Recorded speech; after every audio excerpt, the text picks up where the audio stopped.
Como les mencionaba anteriormente, un ecosistema está integrado entonces por los componentes o factores bióticos y los factores o componentes abióticos. Ya sabemos que los bióticos son aquellos que tienen vida y los abióticos son aquellos que no poseen vida. Los factores bióticos se pueden clasificar en 3 tipos según la forma en que se alimentan y el lugar que ocupan en las cadenas alimentarias. Entonces, todos estos organismos vivos se agrupan como organismos productores y en los organismos productores están las plantas, también llamados autótrofos porque elaboran su propio alimento. Estos seres vivos son capaces de fabricar su propio alimento a partir de materia inorgánica y una fuente de energía. Los organismos productores pueden ser de 2 tipos. Autótrofos son aquellos que fabrican su alimento mediante la fotosíntesis, proceso por el cual sintetizan azúcares a partir de dióxido de carbono y agua aprovechando la luz. Fíjense entonces que esos organismos productores, esos organismos autótrofos que son las plantas, necesitan ¿de quién para elaborar su propio alimento? De la luz, de ese factor abiótico. Se vale del sol para elaborar su propio alimento mediante el proceso de fotosíntesis. También tenemos los organismos consumidores, también llamados heterótrofos. Son aquellos seres vivos que necesitan alimentarse de otros, es decir, deben consumir materia orgánica para sostener su metabolismo y lo obtienen de otros seres vivos. También están entre estos componentes bióticos, los herbívoros, son aquellos que se alimentan de organismos productores, por ejemplo, comen plantas, semillas, raíces, algas o vegetales. Este grupo incluye desde animales pequeños como el conejo o hasta otros de gran tamaño como la jirafa. Y tenemos también entonces los carnívoros. Son aquellos que se alimentan de otros organismos consumidores, herbívoros o incluso de otros carnívoros. Este grupo incluye desde insectos como arañas hasta grandes mamíferos como el león. También están los organismos descomponedores, son aquellos seres que se nutren a partir de la materia orgánica en descomposición, colaborando con el proceso de reciclaje de la materia y la energía. Dentro de este grupo se incluyen lombrices, bacterias, hongos y levaduras. Ahora bien, todos estos organismos o componentes bióticos que son los seres vivos, ya hasta ahora comprendimos que parten de los organismos autótrofos, que son las plantas, y seguidamente hay otros organismos, según su grupo, que se van a alimentar de las plantas. Es como una cadena. Tenemos los organismos productores, que son las plantas, pero entre los otros organismos vivos, a pesar que unos son autótrofos y otros son heterótrofos, van siguiendo un peldaño, ellos van subiendo de escala a medida que el organismo es más complejo. Entonces, toda esta agrupación de herbívoros, autótrofos, consumidores, se agrupan en un término llamado cadena alimenticia. Es por esto que el ser humano puede ser consumidor primario, secundario o terciario de acuerdo con el tipo de componente biótico que le sirva de alimento. Esta relación de asociación que se establece entre los individuos de un ecosistema se denomina cadena alimenticia. Y cada eslabón de la cadena de alimentación se denomina nivel trófico. La forma gráfica de representar una cadena alimentaria se denomina pirámide alimentaria, donde cada nivel trófico ocupa un sitio específico y no al azar. La base de todas las pirámides alimenticias está ocupada por los productores, es decir, las plantas. En el siguiente, los consumidores primarios, es decir, esos consumidores que se alimentan de las plantas. Luego tenemos En los siguientes peldaños se encuentran los consumidores secundarios, los consumidores terciarios. Es decir, que los secundarios se alimentan de los primarios, pero también pueden alimentarse de las plantas.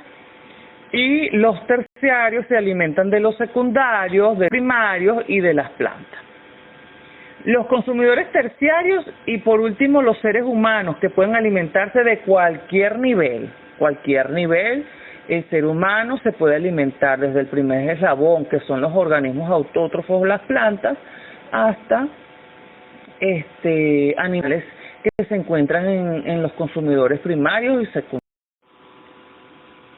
Las cadenas alimenticias forman cadenas sencillas, pero en la naturaleza la situación se complica y un animal puede servir de alimento a muchos otros, o a un nivel vegetal que puede ser el menú de varios animales. Este tipo de relaciones de alimentación entre varios organismos de un ecosistema se denomina trama alimentaria y son más complejas que las cadenas de alimentación.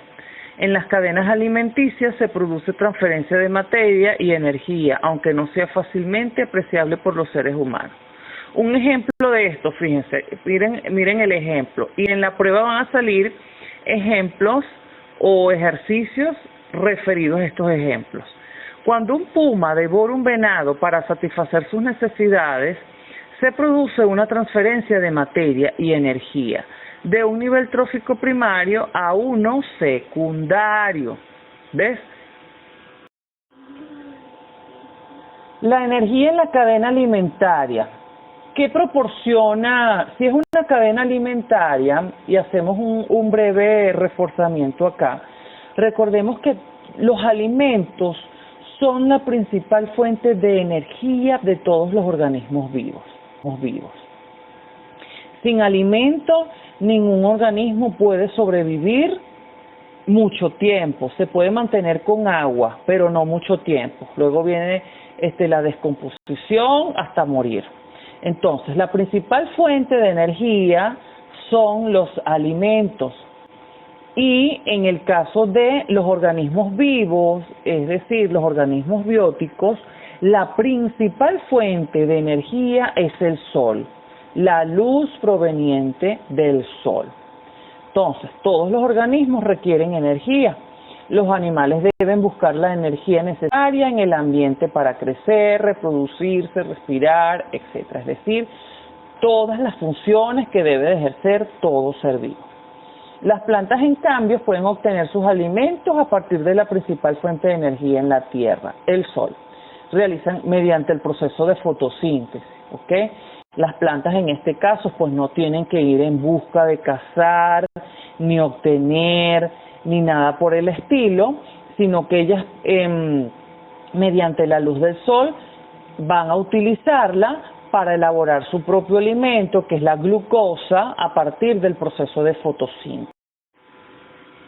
Ahora vamos con los factores abióticos, es decir, todo lo que no tiene vida. Fíjense que en esta imagen está un poquito resumido, está el suelo, las nubes en este caso que producen el agua, ¿verdad?, por medio de las precipitaciones, está la roca, pero aquí también va incluido la luz del sol, puede ir la presión, la humedad, la temperatura, la salinidad de cualquier sustrato, cualquier sustancia, entre otras.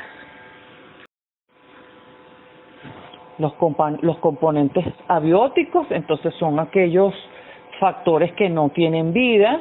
Por ejemplo, aquí tenemos la luz, que es la principal, es la energía del sol, esencial en la fotosíntesis de las plantas. Por ejemplo, una elevada luminosidad favorece el crecimiento del fitoplancton sobre un ecosistema acuático. Por ejemplo, una elevada luminosidad favorece entonces el crecimiento del fitoplancton en un ecosistema acuático.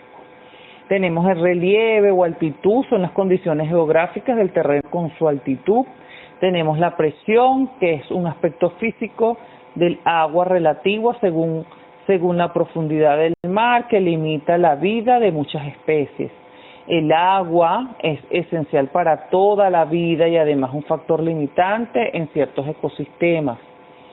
La humedad, las plantas han adquirido características genéticamente adaptadas que le permiten vivir en zonas con diferentes concentraciones de humedad.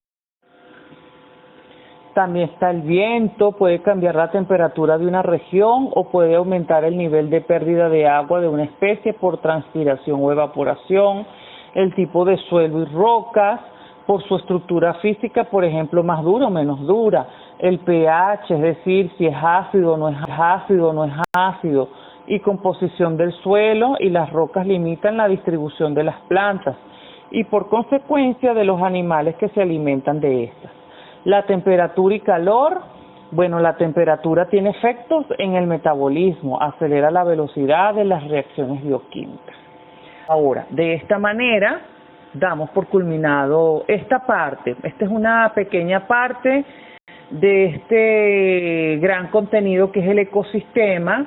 Entonces, pendiente con el segundo video de este tercer laxo, o tercer video elaborado por mí, en este caso, que les va a conversar sobre el ecosistema y sobre todo las interacciones físicas y químicas de estos componentes, tanto bióticos como abióticos, porque vamos a hablar de los ciclos, el ciclo del agua, el ciclo del oxígeno, el ciclo del azufre, el ciclo del fósforo, el ciclo del nitrógeno, entre otros. Sin más nada que decir, que estén muy bien.